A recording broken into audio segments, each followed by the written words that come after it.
चाणक्य का नाम सुना है, सत्ता परिवर्तन के लिए एक शिक्षक ही काफ़ी था। यहाँ तो हम 70,000 हैं, ये ध्यान रखिएगा शिक्षा मंत्री जी। हम शिक्षक हैं, एक चाणक्य जब सत्ता बदल सकता है तो हम 70,000 शिक्षक हैं। आप हमें हल्के में मत लीजिए, एक छोटी सी गलती भी एक बड़े से बड़े जहाज को डुबो देती है। सर, ये जो माननीय हमारे शिक्षा मंत्री हैं, इनके बयान का मैं घोर निंदा करता हूँ। इनको इस तरह के शब्दों का बिल्कुल भी उपयोग नहीं करना चाहिए। हम कोई मजदूर नहीं है कि आप कुछ भी शब्द बोलेंगे। हम भी एक शिक्षक हैं। हाँ, हम एक शिक्षक हैं। अतिथि शब्द जो जोड़ा है वो आपने जोड़ा है। हमारी जो हम हैं, हम क्लास में जब जाते हैं तो हम एक शिक्षक बन के जाते हैं। बच्चे भी हमें एक शिक्षक की तरह ही पेश आते हैं हमारे साथ। हम अब 10-10 साल से विद्यालयों में पढ़ाने का काम कर रहे हैं। हमारे नाम के साथ अतिथि शब्द आपने जोड़ा क्यों? और यदि जोड़ा है तो उसकी मर्यादा भी रखना चाहिए था। क्या हम अपने घर आए अतिथि व्यक्ति से, जो हमारे घर मेहमान आता है, क्या उसे हम भगाते हैं? आपको जब काम पड़ता है अगस्त जुलाई में आप बुलाते हो और आप हमें भगा देते हो। क्या ये नियम है? क्या इस तरह से हम हमारे देश की शिक्षा व्यवस्था सुधारेंगे? हम माननीय शिक्षा मंत्री से पूछना चाहते हैं कि यदि आपके बच्चे के स्कूल से आपके लिए ये नोटिस आए कि हम अगले 10 दिन तक आपके बच्चे को नहीं पढ़ा पाएंगे क्योंकि हमारे यहाँ शिक्षक नहीं है, तो क्या आप मानेंगे? और इधर हमारे सरकारी विद्यालयों में 2.5-3 महीने से शिक्षक नहीं है, अतिथि शिक्षक जहां विद्यालय में शिक्षक व्यवस्था संभाल रहे थे। आप बताइए, उन विद्यालयों के बच्चों, उन गरीब बच्चों का क्या?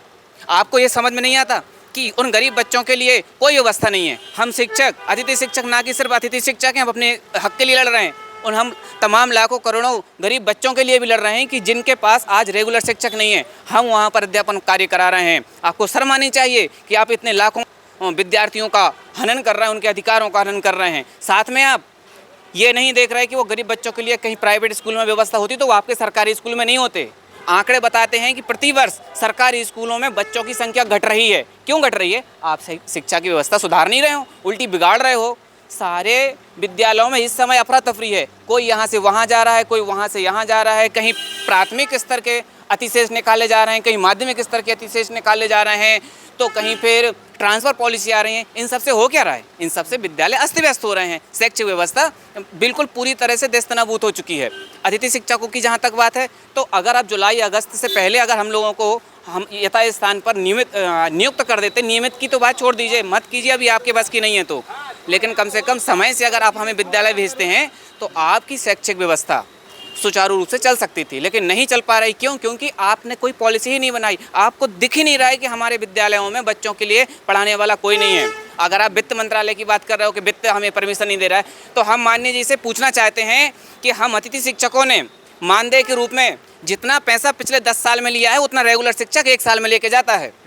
क्या आपके बस की है कि पूरे विद्यालयों में जितने भी शिक्षकों की ज़रूरत है, क्या नियमित शिक्षक भेज सकते हो आप? आपके वित्त भी आपको परमिशन नहीं दे रहा हो, ना आपके खजाने में इतना पैसा है। ये आपकी मजबूरी थी कि आपने हमें बुलाया। अतिथि शिक्षकों का मान सम्मान नहीं किया जा रहा। और इसके बाद भी हमने अपने पेट को काट करके 2,500 हज़ार रुपये में नौकरी की और हमने विद्यालयों में बच्चों का भला किया, बच्चों को शैक्षिक व्यवस्था सुधारी। और आज आप हमको ये बोल रहे हो कि आप अतिथि हो, अतिथि बन के रहो, घर पे कब्जा मत करो। हम किसके घर पे कब्जा कर रहे हैं? हम अपने हक के लिए लड़ रहे हैं, तो ये कब्जा होता है क्या?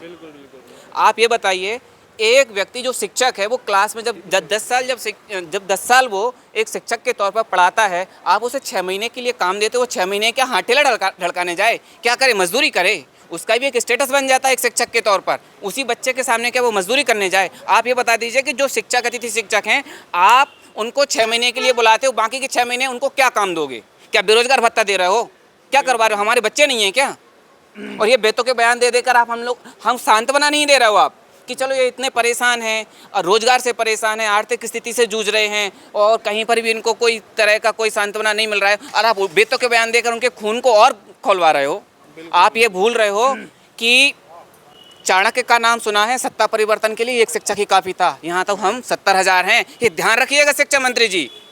हम शिक्षक हैं, एक चाणक्य जब सत्ता बदल सकता है तो हम 70,000 शिक्षक हैं। आप हमें हल्के में मत लीजिए, एक छोटी सी गलती भी एक बड़े से बड़े जहाज को डुबो देती है, एक छोटा सा सुराग। आपसे करबद्ध निवेदन है कि हम शिक्षकों की भावनाओं को समझिए, हमारी पीड़ाओं को समझिए। हम कोई विदेश से आए हुए व्यक्ति नहीं है, हम आपके अपने बच्चे हैं। आप हमारे हित की तरफ जो हो सके वो कीजिए, नियमों के आधार पर कीजिए। अगर टेट पास को आप जितने भी अतिथि शिक्षक हैं इनको भी अगर आप चाहो तो कैटेगराइज कर लीजिए। जो टेट पास हैं उनको अलग कैटेगरी में रख लीजिए, जो टेट पास नहीं है उनको अलग कैटेगरी में रख लीजिए।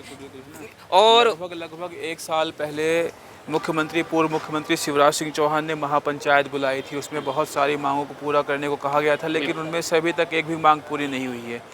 और अभी हाल ही में अतिथि शिक्षक ने शिक्षा मंत्री ने भी बहुत ही बेतुका बयान दिया है। बिल्कुल तो मैं इसकी घोर ये निंदा करता हूं। बिल्कुल है ना, ये कहीं से कहीं तक सही नहीं है, क्योंकि आप लोगों के मत्थे ही पूरा स्कूल चल रहा है। आपने एक बहुत अच्छी बात कही कि सरकार के पास इतना वित्त भी नहीं है कि वो इतनी सैलरी नियमित शिक्षक को दे बिल्कुल सकें। दे सके, है ना। तो कहीं ना कहीं सारा बोझ अतिथि शिक्षकों के ऊपर ही आ रहा है ना। जिस वर्ग में अतिथि शिक्षक मात्र 10,000 रुपये में पढ़ाता है प्राथमिक वर्ग में, उसी वर्ग का नियमित शिक्षक 50 से 60,000 रुपये महीने लेता है।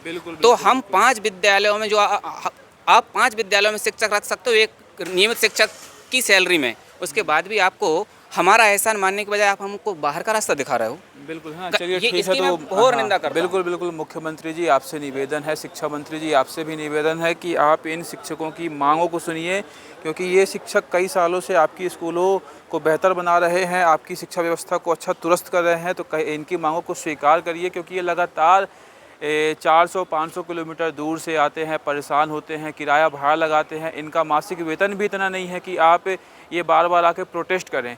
ये एक बार नहीं, 2 बार नहीं, बल्कि कई बार प्रदर्शन कर रहे हैं, फिर भी आप इनकी मांगों को नहीं सुन रहे हैं। तो हमारी आपसे विनती है कि आप इन शिक्षकों की मांगों को पूरा करिए, क्योंकि ये हमारे देश की, प्रदेश की शिक्षा व्यवस्था को अच्छा कर रहे हैं। धन्यवाद।